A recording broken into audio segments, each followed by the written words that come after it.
Bonjour, aujourd'hui je voudrais vous parler d'une astuce qui est souvent proposée par les professeurs de chinois, par les apprenants en langue, des gens qui sont spécialisés aussi dans l'apprentissage de plusieurs langues.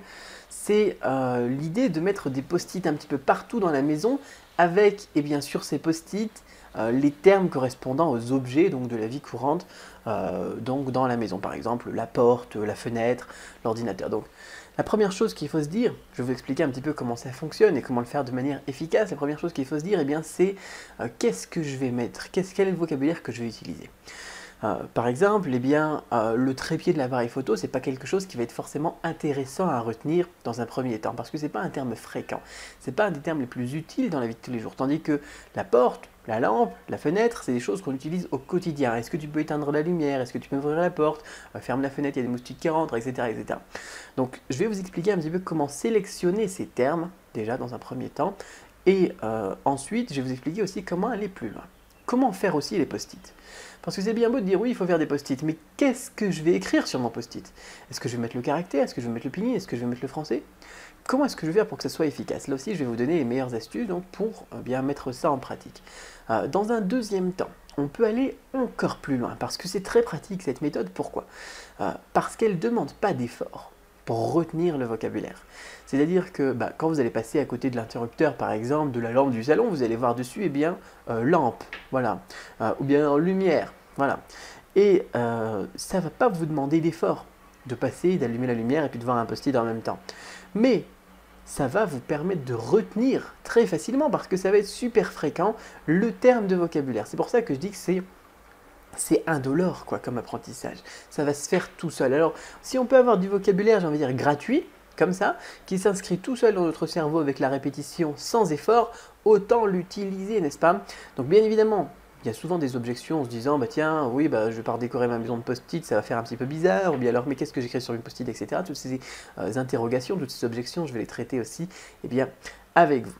Mais on peut encore aller plus loin. Avant de vous donner tout ça, je vais insister là-dessus, on peut aller encore plus loin pour utiliser cette méthode. Par exemple, on peut se dire, tiens, je vais mettre des affiches ou des panneaux dans la maison aussi.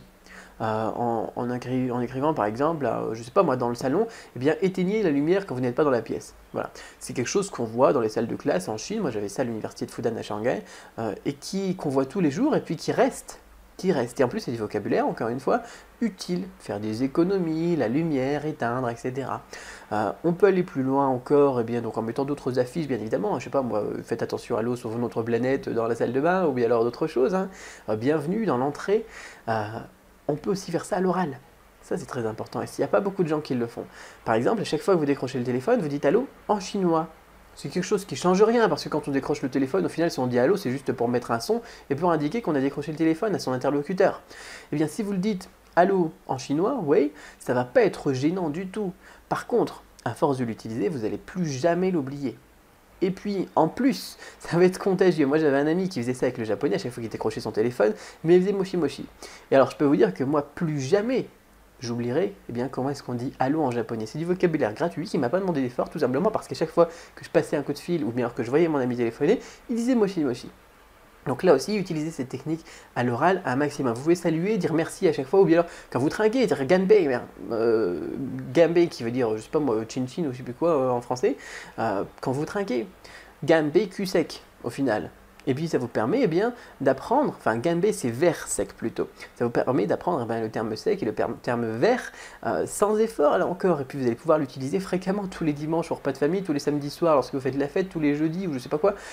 C'est aussi encore une fois indolore, sans effort, et ça reste ancré dans votre cerveau avec la répétition. Donc voilà, il y a plein d'astuces comme ça qui permettent d'apprendre du vocabulaire sans se fatiguer. Moi, je vous donne souvent des conseils comme l'étymologie ou bien d'autres astuces pour bien mémoriser. Mais pourquoi est-ce que vous iriez utiliser ces trucs qui vous demandent quand même un petit effort de recherche, un petit effort de préparation, un petit effort d'écriture, alors que vous pouvez utiliser des techniques qui vous demandent aucun effort. Vous écrivez une fois le post-it, vous l'accrochez, à moins qu'au bout d'un moment il n'y ait plus de colle ou qu'il y ait une tempête ou je ne sais pas quoi et puis que tous les post-it s'envolent. Après, vous n'avez plus rien à faire et les termes de vocabulaire ils vont rester ancrés donc aux emplacements sur lesquels vous les aurez mis, je sais pas moi sur la porte du frigo, et vont vous permettre d'apprendre sans effort, encore une fois, je me répète, mais c'est très important, les termes de vocabulaire. Alors pourquoi est-ce que vous ne le feriez pas? Alors, je vous invite à découvrir bien l'idée, le principe, comment faire les post-it, comment aller plus loin, tout ça dans la fiche pratique juste en dessous de la vidéo. Vous pouvez la télécharger maintenant, gratuitement, juste en dessous, ici, en cliquant sur le lien ou en remplissant le formulaire en fonction que vous êtes sur YouTube ou bien alors directement sur mon blog. Je vous dis à très bientôt. Bye bye.